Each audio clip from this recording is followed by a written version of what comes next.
Para hablar sobre este tema, saludo con mucho gusto a Manuel Balcázar, director de MB Consultores y especialista también en inteligencia y seguridad nacional. Qué gusto saludarte. Igualmente, Manuel, gracias. Un gusto saludarte a ti y a nuestro auditorio. De repente nos vienen nombres de grandes capos. ¿Por dónde comenzar a hablar del tema, Manuel? Bueno, yo recomendaría hablar de Joaquín El Chapo Guzmán, que dijéramos es el padre de tanto Ovidio Sí, como de Joaquín Guzmán López, y a su vez compadre del Mayo Zambada, ahorita que hacíamos la revisión ujú, de estos líderes históricos, ¿no?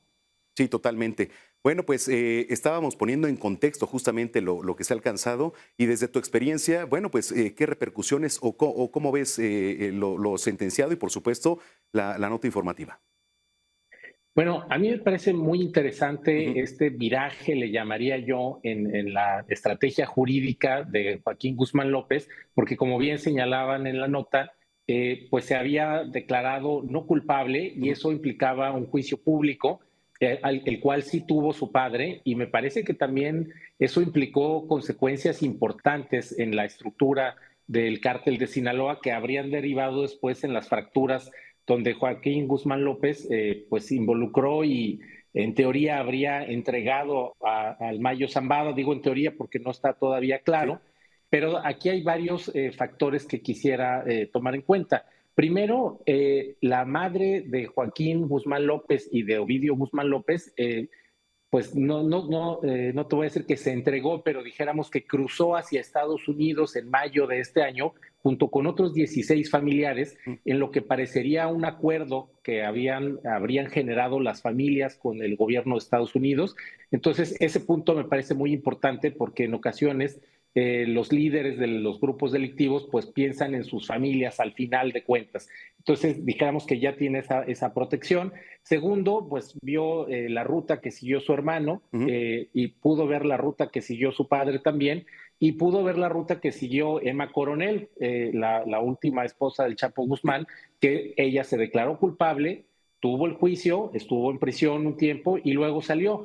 Entonces creo que también eso pudo haber sido un factor de influencia en la decisión de Joaquín Guzmán López. Y el otro punto muy relevante, que es distinto cuando él se declara no culpable el año pasado, Ujú. es que las organizaciones criminales mexicanas fueron declaradas a inicios de este 2025 como grupos terroristas extranjeros y eso le da un viraje distinto totalmente en el marco de la legislación estadounidense. Entonces, tomando estos factores, me parece que él decide pues cooperar con la justicia norteamericana, pero va a ser una cooperación muy especial, me parece a mí, porque tiene que ser muy consistente con lo que ya habría declarado tanto el Mayo Zambada como su hermano Ovidio. Entonces tiene que aportar información nueva, información útil e información valiosa, además de seguramente habrá un acuerdo económico en el cual el gobierno de Estados Unidos imponga sanciones. Y todo esto pues le tendría a él que ayudar también a la disminución de la condena y como te decía, pues a tener a sus familiares tranquilos. Ahora, para México me parece que podría también iniciar quizá un proceso de desescalamiento de la violencia en Sinaloa, Ujú. dado que los involucrados, en este caso el Mayo Zambada como Guzmán López, pues han aceptado una negociación con el gobierno de Estados Unidos, donde muy seguramente cada uno va a tratar de implicar al otro. Pero bueno, bajo esa lógica y dijéramos que ambas partes tendrían una sanción, dijéramos, de la misma naturaleza, Sí.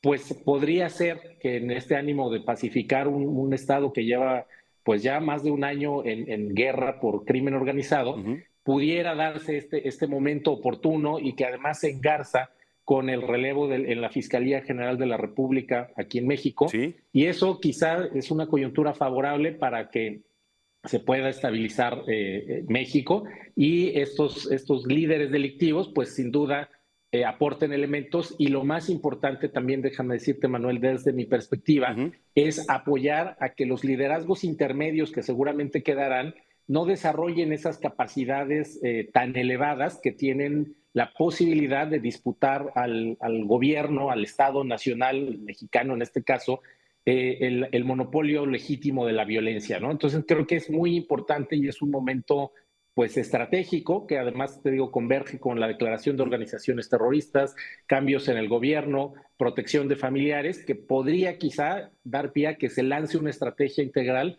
de reducción de niveles de violencia criminal. Quiero hacer énfasis, Manuel, ahorita que dijiste una palabra clave, que es terrorismo. Costó alcanzarlo aquí, por supuesto, no se aceptaba, pero Estados Unidos lo tiene bastante presente, y es la palabra terrorismo aquí en nuestro país y para Estados Unidos bastante familiar. Sí, totalmente de acuerdo, Manuel.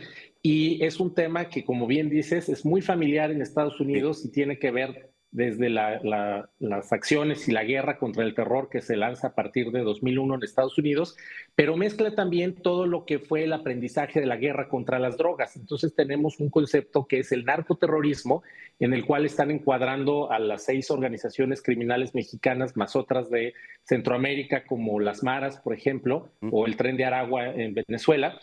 Y a partir de ahí se tiene que entender que es un tratamiento distinto el que se está dando, y lo que antes podía ser como relativamente normal, que es pues cooperar con algún grupo delictivo porque pues, son los que están ahí, sí, es motivo de sanciones. Le costó a un grupo musical el retiro de sus visas de trabajo y personales, y tiene que ver también con sanciones alusivas a bloqueos de cuentas bancarias y restricciones al sistema financiero internacional, porque viene con un tema muy importante que es el lavado de dinero y financiamiento al terrorismo, en el cual Estados Unidos tiene mucha experiencia, ujú, y además, una vez que clasifica a las organizaciones criminales mexicanas como organizaciones terroristas extranjeras, pues le permite desplegar capacidades incluso de defensa nacional más allá de sus fronteras y dentro también de las propias fronteras estadounidenses, para poder acotar a estos grupos, para poder limitarlos y desarticular los liderazgos.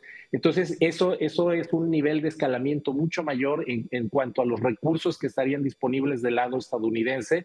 Recordemos también que han empezado ya a involucrar recursos del Departamento de Guerra, y mucho se habló de sobrevuelos de aeronaves no tripuladas sí. estadounidenses que se habrían hecho a petición del gobierno de México, el despliegue también de algunas embarcaciones en aguas internacionales. Entonces, hay muchos elementos que me parece en esta etapa, y dado que se va a cumplir casi un año de esta declaratoria de organizaciones terroristas, Ujú. tendrían como finalidad el acopio de información de inteligencia que, de no, dijéramos, ver Estados Unidos que la capacidad de los grupos criminales se está mermando, podría después impulsar en un acuerdo de cooperación con México para realizar acciones operativas, ya sea coordinadas o conjuntas, y poder reducir esta capacidad de los grupos delictivos, que además van en aumento. En semanas pasadas fue detenida una célula del cártel de Jalisco Sí, Nueva Generación en España. Fue detenido también un criminal ecuatoriano igualmente en España, pero con vínculos hacia el cártel de Jalisco igualmente. Entonces, es un tema que empieza a tener dimensión pues global, y por lo mismo creo que es un momento oportuno, y el gobierno mexicano y dijéramos que la sociedad en su conjunto tenemos que tener muy claro que el término terrorista en ujú. Estados Unidos es un tema muy serio, y es un tema que hay que revisar a detalle para tomar movimientos, acciones, cooperación, porque no, dijéramos que ellos tienen mucha experiencia y Sí. tienen una conceptualización muy diferente de lo que estamos acostumbrados a percibir en México. Interesante e importante el análisis que haces, Manuel. ¿Alguna red social donde te podamos seguir? Sí, claro que sí. En LinkedIn me pueden seguir como Manuel Balcázar, ahí aparezco, y es un gusto participar contigo, Manuel. Gracias, saludos, tocayo. Gracias, Tocayo. Bonita noche. Hasta luego.